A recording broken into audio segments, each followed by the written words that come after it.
नमस्कार दोस्तों, दीपावली की सभी साथियों को देश कस्बा की तरफ से राम राम।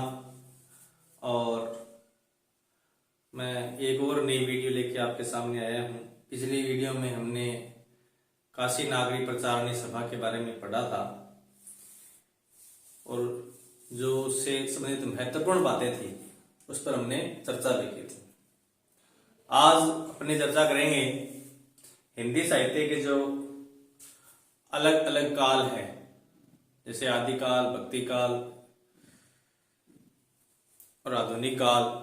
ठीक है, तो आधुनिक काल की जो भी शाखाएं हैं उन शाखाओं को किन किन नामों से पुकारा जाता है, किस प्रकार के प्रश्न परीक्षा में पूछे जाते हैं, उनके बारे में चर्चा करेंगे। तो शुरुआत करते हैं। सबसे पहले मैं आपको बता दूं कि आज शुरू करेंगे अपने पहले डॉक्टर नगेंद्र का जो हिंदी साहित्य का इतिहास है, क्योंकि हिंदी साहित्य के जो इतिहास का जो काल विभाजन है वो डॉक्टर नगेंद्र का काल विभाजन सही माना जाता है और वही सर्वमान्य है सभी के लिए। तो पहले उसकी चर्चा करेंगे। उन्होंने जो ग्रंथ लिखा था हिंदी साहित्य का इतिहास 1973 ईस्वी में, चर्चा करते हैं। डॉक्टर नगेंद्र, ठीक है, इनके ग्रंथ का नाम था हिंदी साहित्य का इतिहास। हिंदी साहित्य का इतिहास 1973 ईस्वी। देखिए, एक था हिंदी साहित्य का इतिहास 1929 ईस्वी और रामचंद्र शुक्ल का है, और अगर बात करें हिंदी साहित्य का इतिहास 1973 ईस्वी तो वो डॉक्टर नगेंद्र का है। ठीक है, इन्होंने हिंदी साहित्य के पूरे इतिहास को 4 भागों में बांट दिया। सबसे पहले बात करेंगे आदिकाल।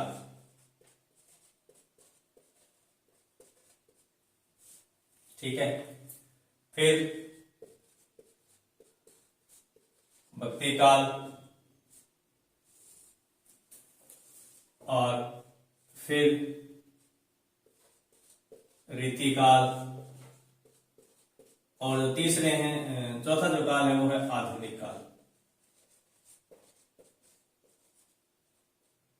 आधुनिक काल, ठीक है साथी, आदिकाल, भक्तिकाल, रीतिकाल और आधुनिक काल।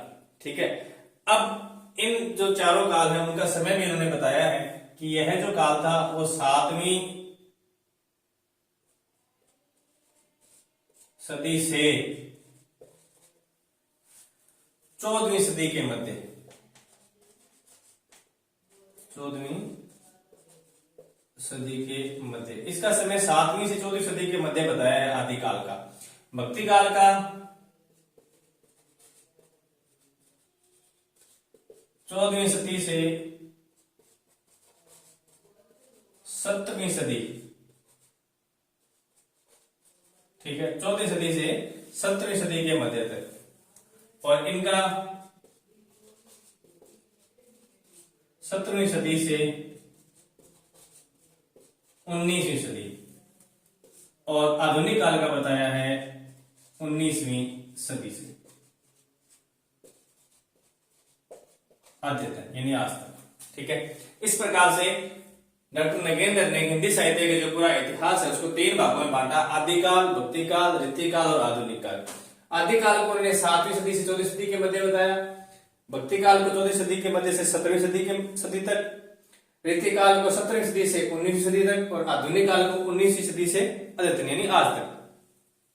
तो इस प्रकार से हमने इनका जो काल विभाजन है वो देखा, और यह काल विभाजन जो है वो सही भी माना जाता है। ठीक है, बात करूंगा मैं आगे आधुनिक काल की, इनकी चर्चा भी करेंगे अपने पर आगे करेंगे। पहले आधुनिक काल की बात करता हूं, क्योंकि आधुनिक काल को इन्होंने आगे कई भागों में बांट दिया। आधुनिक काल, ठीक है, प्रारंभ होता है 19वीं सदी से। ठीक है, आधुनिक काल 19वीं सदी से प्रारंभ होता है। तो आधुनिक काल में जो सबसे पहला काल ये बताते हैं वो है भारतेंदु काल। क्या है?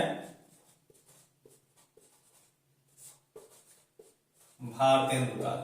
ठीक है, अब भारतेंदु काल के बारे में बात करें तो भारतेंदु काल का समय ये बताते हैं 1857 से 1900, 1857 ईस्वी से 1900,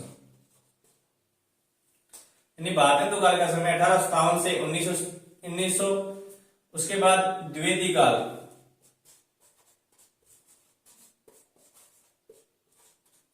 द्विवेदी काल का समय बताते हैं 1900 ईस्वी से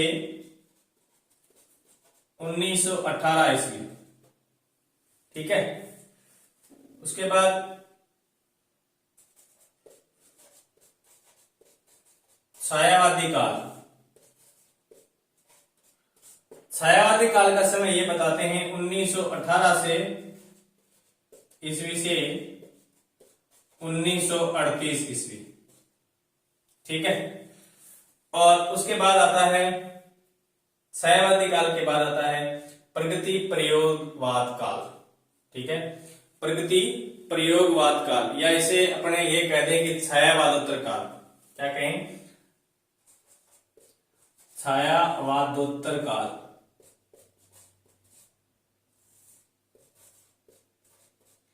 छायावादोत्तर काल, छायावादोत्तर काल जो इसको दो भागों में बांटा, एक तो था प्रगति प्रयोगवाद,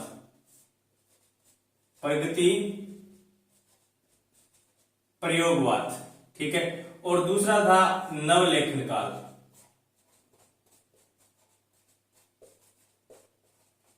ठीक है।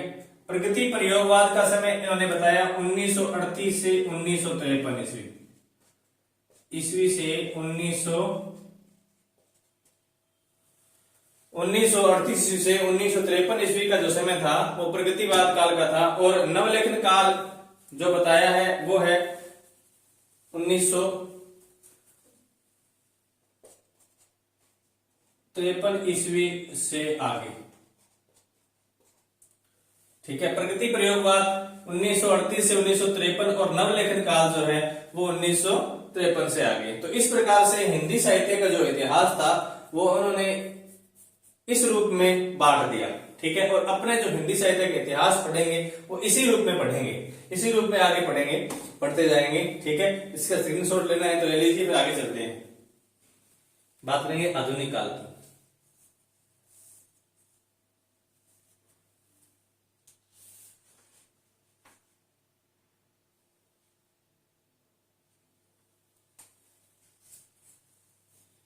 हो गया,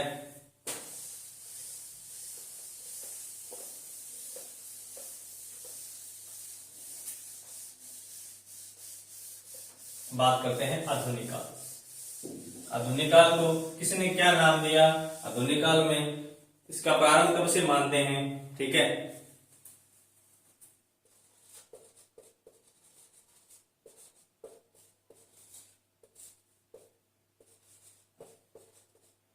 आधुनिक काल, देखिए आधुनिक काल, जैसे रामचंद्र शुक्ल कहते हैं कि आधुनिक काल का जो समय है वो 1900 संवत से प्रारंभ होता है, 1900 संवत, ठीक है। तो अगर आपसे ये पूछे कि रामचंद्र शुक्ल के अनुसार आधुनिक काल का प्रारंभ होता है, संवत वहां न दिए हों तो आप ईस्वी में दिया हो तो आपको निकालना है अपने दिमाग से कि 1900 से आधुनिक काल की शुरुआत मानते हैं रामचंद्र शुक्ल। इसका मतलब है कि ईस्वी होगा 57 साल कम कर दिए जाए, 1900 से 57 कम करोगे कितने हो गए, 1843 ईस्वी। यानी रामचंद्र शुक्ल जो है वो हिंदी साहित्य का आधुनिक काल का प्रारंभ जो है वो 1843 ईस्वी मानते हैं, ठीक है। डॉक्टर नगेंद्र और गणेश चंद्र गुप्त जो है वो हिंदी साहित्य का प्रारंभ 1857 ईस्वी से मानते हैं। कुछ आलोचक जो है वो हिंदी साहित्य का आधुनिक काल का प्रारंभ 1850 से मानते हैं।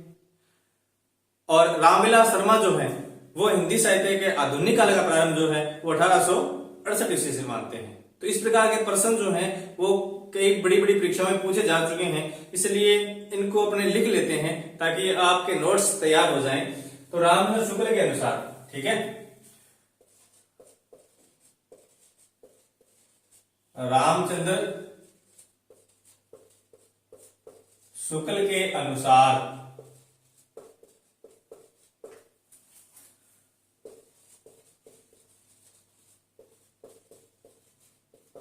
आधुनिक काल का प्रारंभ संवत 1900 व 1843 ईस्वी। ठीक है, संवत क्या है 1900 और सन क्या है 1843 ईस्वी। उसके अनुसार आधुनिक काल का प्रारंभ है। ठीक है, अब शुक्ल के अनुसार आए तो हमारा उत्तर 1843 भी हो सकता है, 1900 भी हो सकता है। ये ध्यान रखना ये संवत है। संवत में अगर पूछे उत्तर संवत में दे रखा हो तो ये 1900 होगा, अगर उत्तर सन में दे रखा हो तो 1843 होगा। ठीक,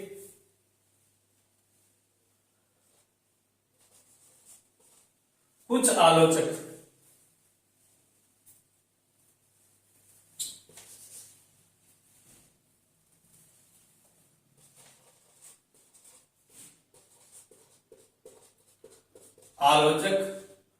भारतेंदु के जन्म वर्ष से,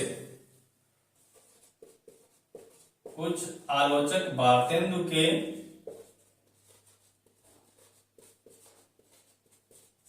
जन्म वर्ष से, ठीक है, कुछ आलोचक भारतेंदु के जन्म वर्ष से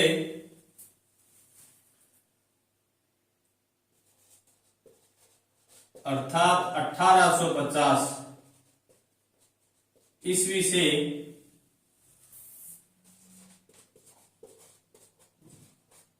भारतेंदु काल का समय मानते हैं। ठीक है, आधुनिक काल की शुरुआत यानी भारतेंदु काल ही है। आधुनिक काल या भारतेंदु काल, ठीक है, एक ही बात है, क्योंकि आधुनिक काल की शुरुआत जो है वो किससे हो रही है, भारतेंदु जी से हो रही है, इसलिए भारतेंदु काल की बात हो रही है अपने यहाँ पे। ठीक है, तो राजन शुक्ल के अनुसार जो आधुनिक काल है या भारतेंदु काल का प्रारंभ जो है वो कब से माना जाता है, 1900 संवत या 1843 ईस्वी। कुछ आलोचक भारतेंदु के जन्म वर्ष से अर्थात 1850 ईस्वी से भारतेंदु काल का समय मानते हैं। बात करेंगे डॉक्टर नगेंद्र और रामविलास गणपति चंद्र गुप्त की। डॉक्टर नगेंद्र व गणपति चंद्र गुप्त भारतेंदु काल का समय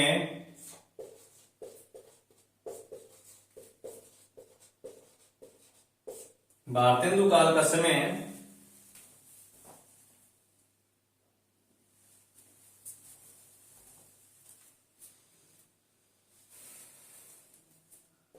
1857 ईस्वी से मानते हैं। कब से मानते हैं, 1857 ईस्वी से मानते हैं। ठीक है, बात करते हैं रामविलास शर्मा की।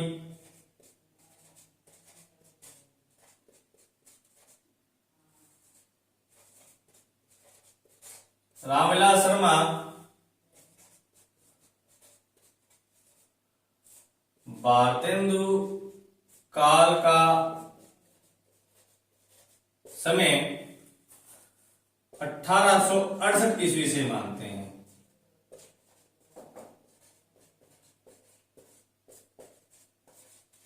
ठीक है, रामविलास शर्मा भारतेंदु काल का समय जो है वो 1868 ईस्वी मानते हैं। ठीक है, तो इस प्रकार से अलग अलग जो विचारक हैं, इतिहासकार हैं, आलोचक हैं, उन्होंने अलग अलग रूप से हिंदी साहित्य का जो प्रारंभ है, ये आधुनिक काल का जो प्रारंभ है, जो भारतेंदु काल का जो प्रारंभ है वो माना है। परंतु सब में एक ही बात है कि अंतिम समय सीमा जो है सभी ने 1900 मानी है। अंतिम समय सीमा सभी ने 1900 ईस्वी।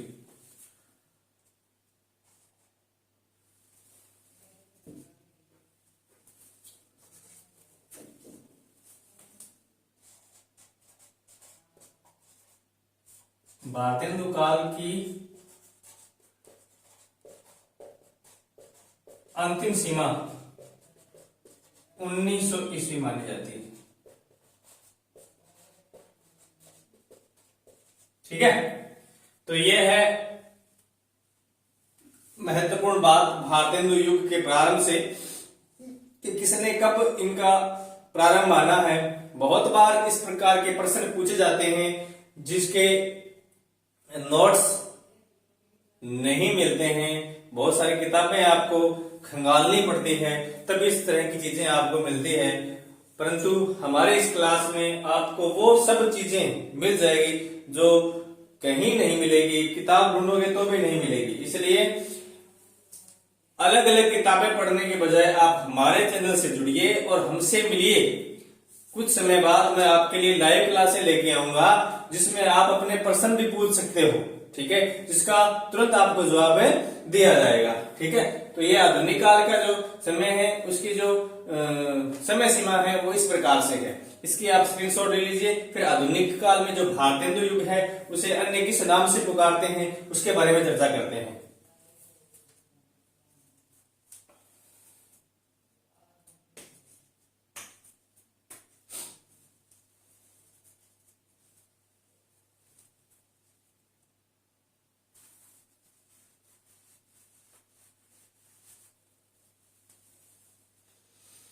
मिटा देते हैं।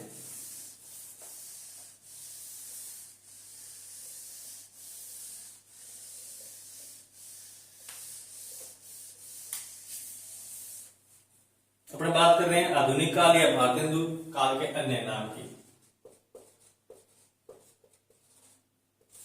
क्योंकि आधुनिक काल से पूरा काल ही प्रारंभ होता है। वैसे भारतेंदु काल एक हो गया अलग से, भारतेंदु काल के अन्य नाम। ठीक है, बात करें हिंदी कविता का प्रवेश द्वार, इसे क्या कहेंगे? हिंदी कविता का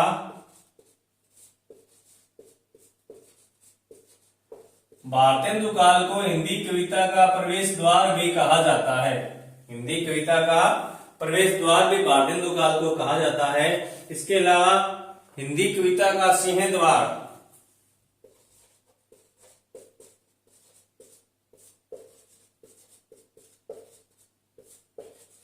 हिंदी कविता का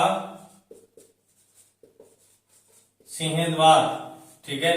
हिंदी कविता का प्रथम चरण, हिंदी कविता का प्रथम चरण। यहां सिर्फ पद्य की बात हो रही है क्योंकि भारतेंदु जी जो थे उन्होंने हिंदी का प्रचार प्रसार करने के लिए काफी मेहनत की थी। जैसे कि आपको पता ही है कि 1837 ईस्वी में हिंदी और उर्दू का विवाद भी प्रारंभ हो गया था। ठीक है, तो उसके बाद में जो हिंदी ने रफ्तार पकड़ी थी उसको जो स्पीड देने का काम किया था वो भारतेंदु मंडल ने किया था। ठीक है, इसलिए हिंदी कविता का प्रवेश द्वार, हिंदी कविता का सिंह द्वार, हिंदी कविता का प्रथम चरण, इस काल को हमें कह सकते हैं। डॉक्टर नगेंद्र ने भारतेंदु काल को पुनर्जागरण काल कहा है। डॉक्टर नगेंद्र ने भारतेंदु काल को पुनर्जागरण काल कहा है, जबकि रामविलास शर्मा ने भारतेंदु काल को नवजागरण काल की संज्ञा भी दी है। ठीक है, तो इस प्रकार के प्रश्न परीक्षा में पूछे गए हैं तो वो भी लिख लो। डॉक्टर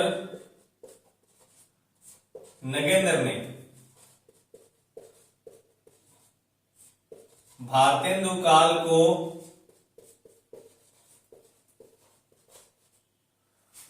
पुनर्जागरण काल की संज्ञा दी है। भारतेंदु काल को पुनर्जागरण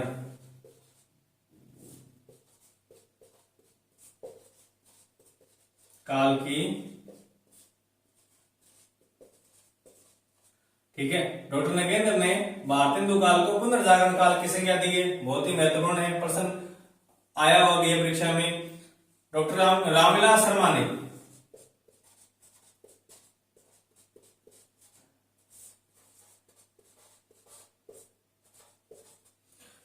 शर्मा ने भारतेंदु काल को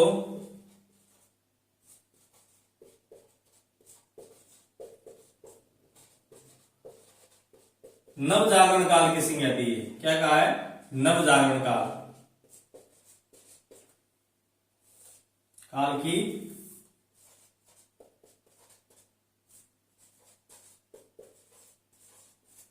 डॉक्टर रामविलास शर्मा ने भारतेंदु काल को नवजागरण काल की संज्ञा दी है।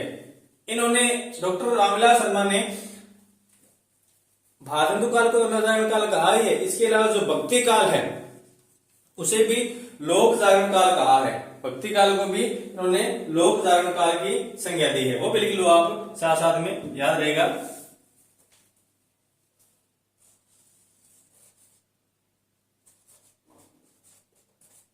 इन्होंने भक्ति काल को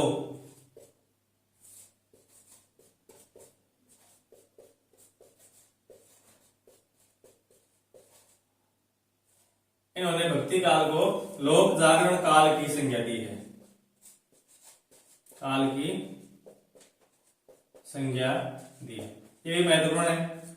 ठीक है, भारतीय भक्ति काल को लोक जागरण की संज्ञा देने वाले रामविलास शर्मा, भारतेंदु काल को नव जागरण काल की संज्ञा देने वाले रामविलास शर्मा, दोनों एक ही आदमी है। लोक जागरण इसने भक्ति काल को कहा है क्योंकि भक्ति काल ने लोगों को जगाने का काम किया है रामविलास शर्मा के अनुसार, इसलिए इन्होंने भक्ति काल को लोक जागरण कहा है, जबकि भारतेंदु काल को नव जागरण यानी एक प्रकार से नई जागृति का समय जो था वो भारतेंदु था, ये रामविलास शर्मा के अनुसार। और डॉक्टर नगेंद्र ने कहा है कि यह पुनर्जागरण था, जिस प्रकार 1857 की क्रांति हुई थी, इसमें लोगों में जागृति पैदा हुई थी, उसी प्रकार का यह जो काल था। इसीलिए डॉक्टर नगेंद्र भी इसे 1857 की क्रांति से जोड़ते हुए भारतेंदु काल का प्रारंभ जो है वो 1857 ईस्वी से ही मानते हैं। ये आप स्क्रीनशॉट ले लीजिए, फिर आगे चलते हैं।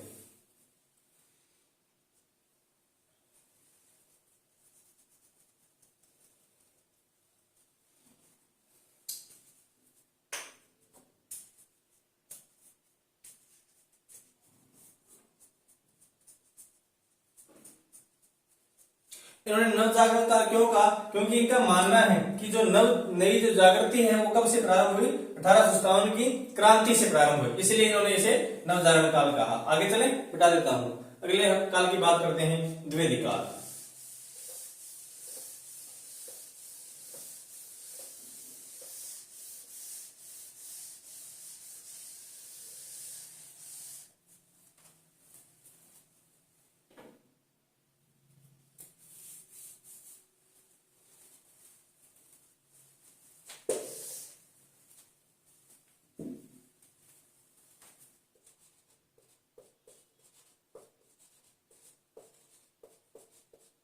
द्विवेदी काल, नगेंद्र ने इसका समय क्या माना है? 1900 से 1918,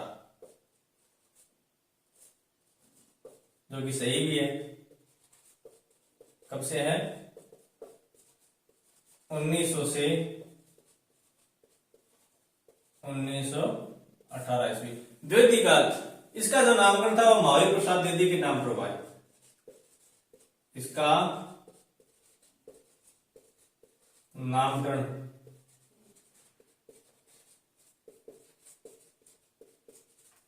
महावीर प्रसाद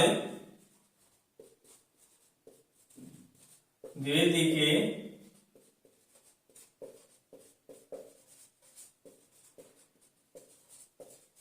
ठीक है, इसका नामकरण जो है वो महावीर प्रसाद द्विवेदी के नाम पर हुआ है।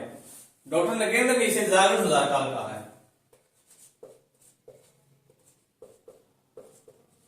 डॉक्टर नगेंद्र ने इसे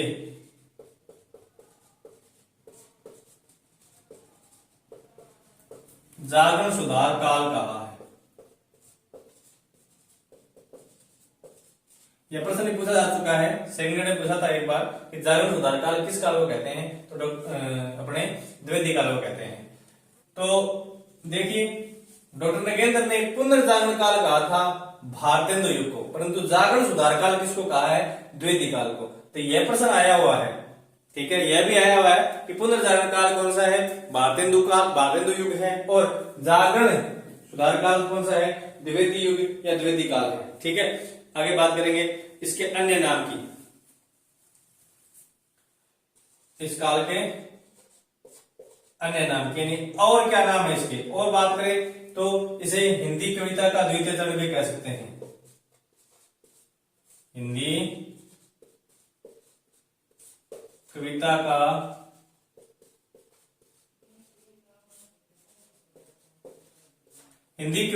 द्वितीय चरण, ठीक है। और क्या कहेंगे? और खड़ी बोली का खड़ी बोली कविता का प्रथम चरण, क्योंकि खड़ी बोली कविता तो प्रारंभ ही यहीं से हुई थी ना, इसलिए खड़ी बोली कविता का इसे प्रारंभ कह सकते हैं या प्रथम चरण कह सकते हैं।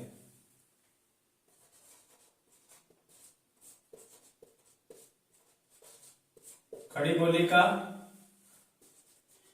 आरंभिक चरण।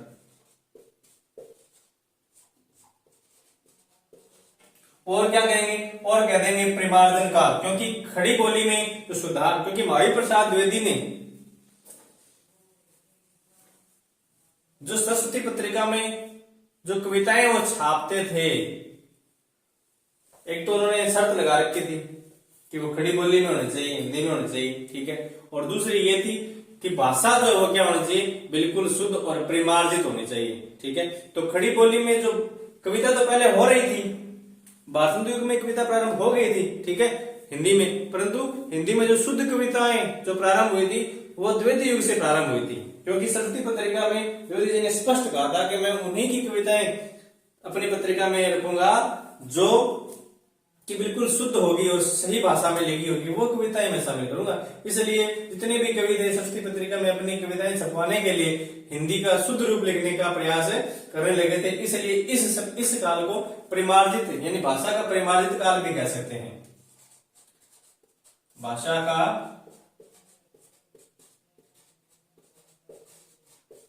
परिमार्जित, हिंदी भाषा का परिमार्जित व परिनिष्ठित काल।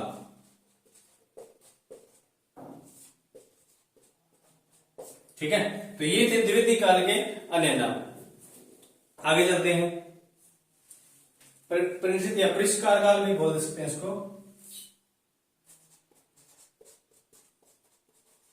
तो ये परिष्कृत किया गया था भाषा को,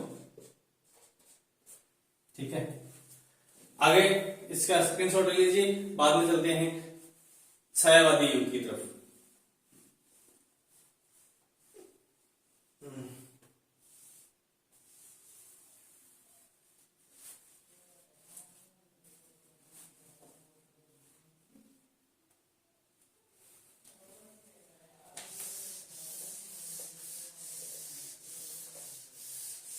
छायावादी,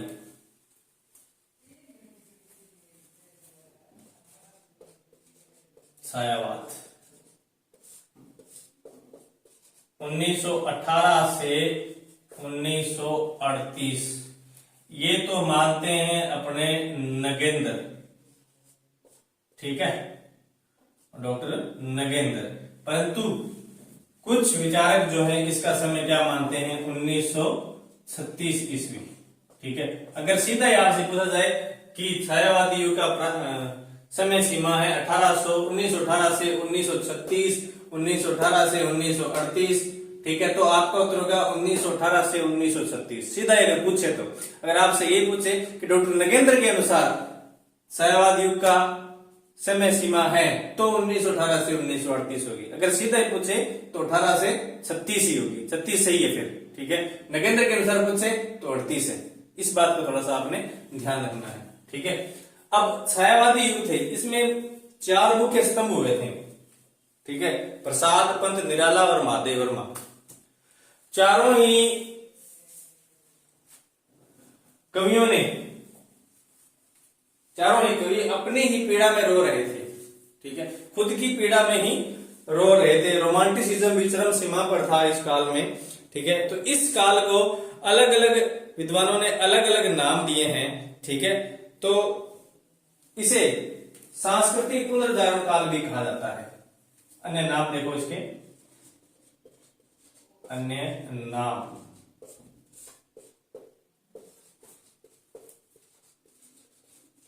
सांस्कृतिक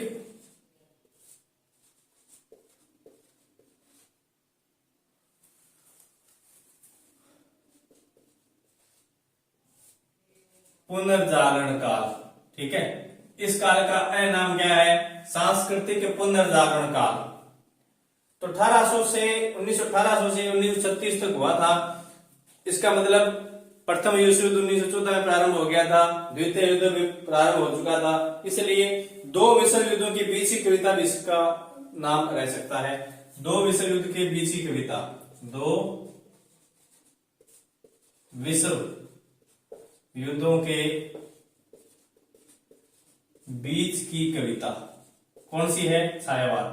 ठीक है, दो विश्व युद्धों की बीच की कविता कौन सी है? छायावाद है। अब यह जो छायावादी युग था, ठीक है, यह बंधुत्व की भावना से बंधा हुआ था। ठीक है, तो इस बंधुत्व का काव्य विषय कह सकते हैं, क्या कह सकते हैं? विश्व बंधुत्व का काव्य, विश्व मानवतावादी काव्य विषय कह सकते हैं।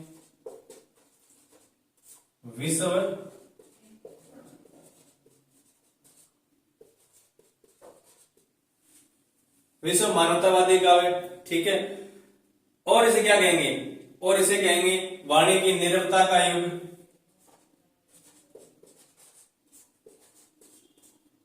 वाणी की नीरवता का युग।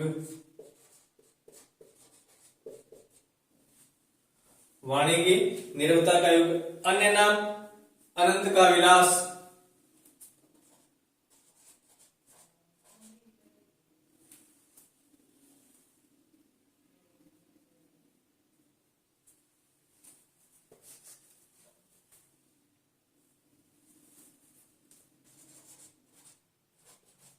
अनंत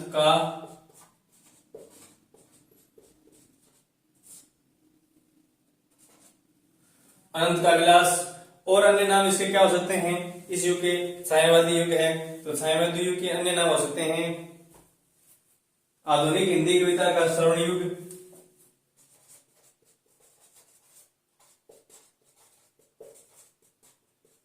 आधुनिक हिंदी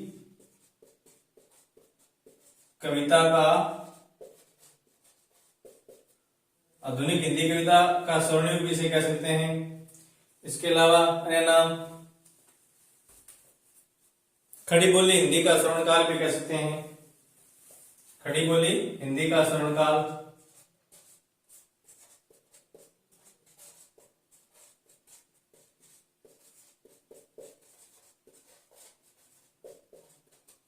खड़ी बोली हिंदी का स्वर्णकाल। इसके अलावा इसे खड़ी बोली का उत्कर्ष काल भी कह सकते हैं। खड़ी बोली का उत्कर्ष काल।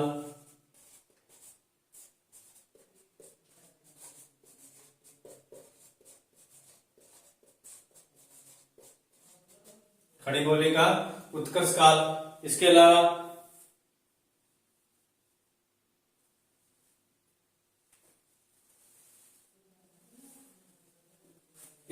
इसे कल्पना का काल भी कह सकते हैं। कल्पना का काल, क्योंकि कल्पनाएं जो थी वो छायावादी युग में सर्वाधिक थी। ठीक है, तो कल्पना का काल।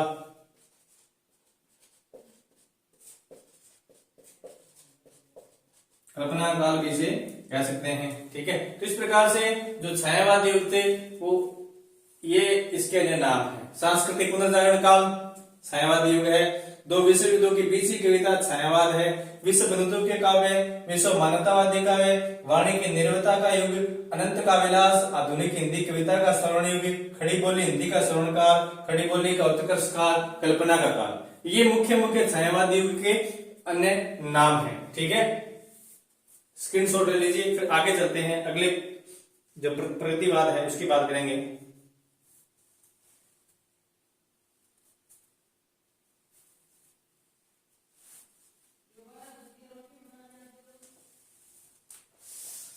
आगे है प्रगतिवाद।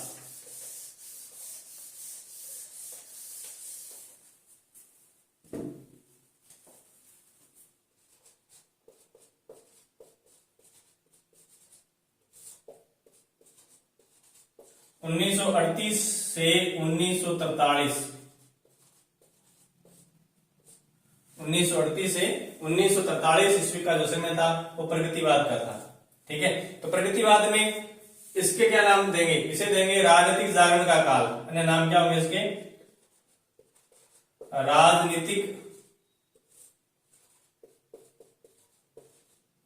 जागरण का काल।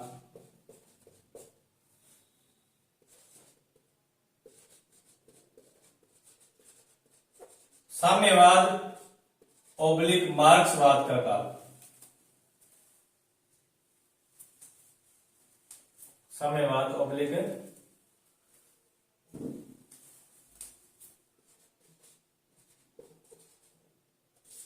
मार्क्सवाद का काल, ठीक है। और प्रगति का काल, प्रगतिवाद है तो प्रगतिवादी कविता भी बोल सकते हैं उसको ना, प्रगतिवादी कविता, ठीक है। तो इस प्रकार से प्रगतिवाद के ये नाम है राजनीतिक जागरण काल, साम्यवाद या मार्क्सवाद का काल और प्रगतिवादी कविता। समय है 1938 ईस्वी से 1943 ईस्वी। उसके बाद अगला चलते हैं, इसी में लेते हैं प्रयोगवाद।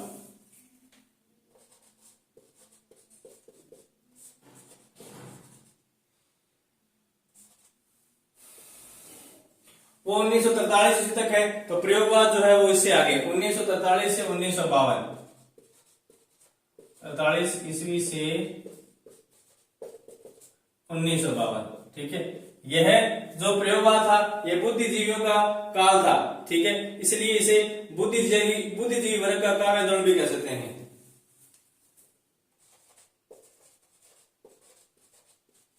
मध्यम वर्गीय बुद्धिजीवी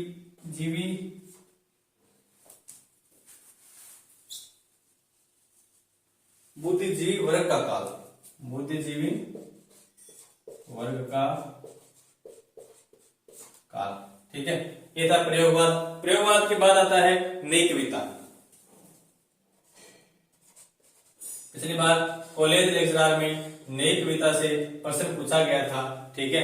तो नई कविता की जो अपने आगे बात करेंगे नई कविता के बारे में, 1900 समय था 1952 से 1960।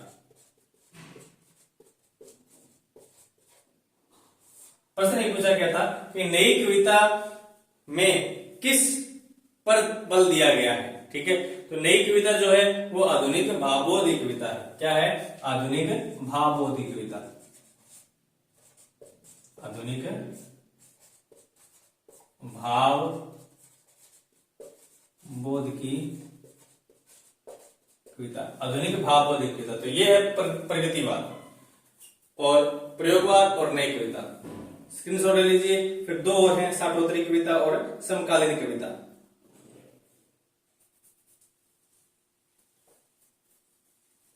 आगे चलते हैं। साठोत्तरी जैसे कि नाम से पता चल रहा है कि 60 साल के बाद ये कविताएं होंगी। साठोत्तरी, साठोत्तरी कविता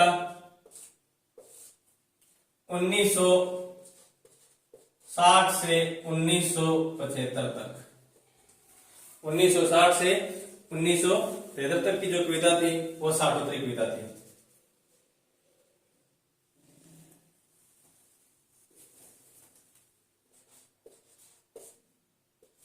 ठीक है। इस कविता के अन्य नाम,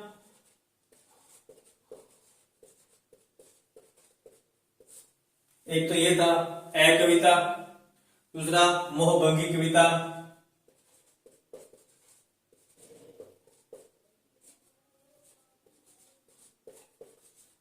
साठोत्तरी कविता को मोहभंग की कविता भी कहते हैं, साठोत्तरी कविता को ए कविता भी कहते हैं, साठोत्तरी कविता को स्पष्ट बयानी की कविता भी कहते हैं।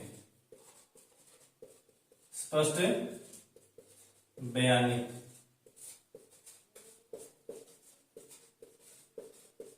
ठीक है। तो साठोत्तरी जो कविता थी उसके 3 नाम मिलते हैं। अगर आपसे पूछे कि मोहभंगी कविता कौन सी है तो कौन सी है? साठोत्तरी कविता। अगर ये पूछ ले कि मोहभंगी कविता कौन सी है और साठोत्तरी वहां नाम न दिया हो, ए कविता दिया हो तो ए कविता होगी, ठीक है। स्पष्ट बयानी कविता कौन सी है? साठोत्तरी कविता है या ए कविता है। उसके बाद लास्ट जो है वो है समकालीन कविता।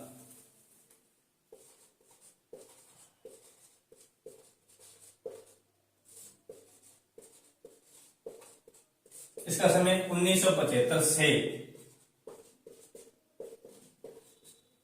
ठीक है। इसका अन्य नाम क्या है? इस कविता का अन्य नाम है जनवादी कविता।